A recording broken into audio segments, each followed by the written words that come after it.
அடுத்த ப்ரோமோ என்னன்னு பார்க்கலாம். கண்டிப்பா பார்த்தீங்கன்னா, நம்ப சித்தப்பா, சித்தி, தாத்தா எல்லாருமே வந்து கல்யாணத்த பண்ணியே வைக்கணும் அப்டின்ற மாரி சாரதா கிட்ட போய் பேசலான்னு சொல்லி டிசைட் பண்ணி, இன்னைக்கு எபிசோட் பார்த்த எல்லாருக்குமே தெரிஞ்சிருக்கும். போய் பேசியிருப்பாங்க. நம்ப குட்டி அம்மாவும் பார்த்தீங்கன்னா, ஷாப்பிங் போற டைம்ல வந்து வீட்ல இருக்க எல்லாருமே சாரதா வீட்டுக்கு போயி, விஜய்க்கும், காவேரிக்கும் கல்யாணம் பண்ணி வைக்கலாம். ஏன்னா, காவேரிக்கு பழசெல்லாம் ஞாபகம் வர வரைக்கும் நம்ம வெயிட் பண்ண வேணாம் அப்டின்ற மாரி பேசுறாங்க. இது வந்து சாரதாக்கு ரொம்பவே சந்தோஷமா இருக்கு. கண்டிப்பா இத பத்தி நான் காவேரி கிட்ட பேசிட்டு, அவளோட சம்மதத்தோட இத பண்ணலாம் அப்படின்ற மாரி நம்ம சாரதா அம்மா சொல்றாங்க.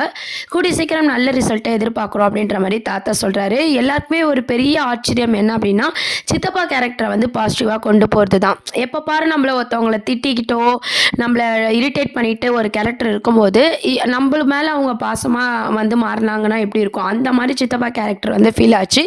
எப்பவுமே காவேரிய புடிக்காத சித்தப்பா பார்த்தீங்கன்னா, இப்போ காவேரிக்கு சப்போர்ட் பண்றது வந்து பெரிய ஹைலைட் சீனாவே இன்னைக்கு எபிசோட்ல கொண்டு வந்தாங்க. அதுக்கப்புறம் பார்த்தீங்கன்னா, விஜய்க்கும், காவேரிக்கும் 2 பேருக்குமே தெரியாம இந்த கல்யாண ஏற்பாடு வந்து 2 பெரியவங்களும் பேசியிருக்காங்க. இன்னைக்கு எபிசோட்ல காவேரி கிட்ட நம்ம சாரதா அம்மா சொல்லிர்றாங்க. ஏன்னா, ஏற்கனவே பார்த்த மாப்பிள்ளை வீட்ல கேட்கும்போது, அந்த இடம் வேண்டான்னு சொல்லும்போது காவேரி சந்தோஷப்படுறாங்க. அதுக்கான ரீசன் வந்து விஜய் மாப்பிள்ளை தான் அப்படின்ற உண்மைய வந்து சொல்லிர்றாங்க. விஜய் வீட்லேருந்து தான் வந்து பொண்ணு கேட்டாங்கன்னு சொல்லிட்டு. கண்டிப்பா வந்து காவேரி இதுக்கு ஒத்துக்க மாட்டாங்க. ஏன்னா, அவங்களோட சைட்ல பார்த்தீங்கன்னா, விஜய்க்கு ஆல்ரெடி கல்யாணம் ஆயிடுச்சு. அவங்க ஒய்ஃப் இருக்காங்க அப்படின்ற மாரி அவங்களோட புரிதல் இருக்கு. ஆனா, அம்முக்காக ஒத்துப்பாங்களா? அப்படின்ற மாரி இருக்கு. ஏன்னா, சித்தியும் ஆல்ரெடி என்ன சொன்னாங்கன்னா, விஜய்க்காக ஒத்துக்கலனாலும் அம்முக்காக ஒத்துப்பாங்க அப்படின்ற மாரி சொல்லியிருக்காங்க. ஸோ, கதைய அப்படிதான் மூவ் பண்ண போறாங்க.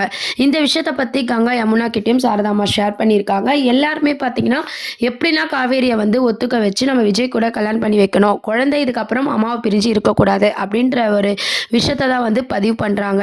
ஸோ, நம்ம சாரதா அம்மா சொல்லும்போது காவேரி வந்து கோவப்படுறாங்க. விஜயும் தப்பா நினைக்க போறாங்க.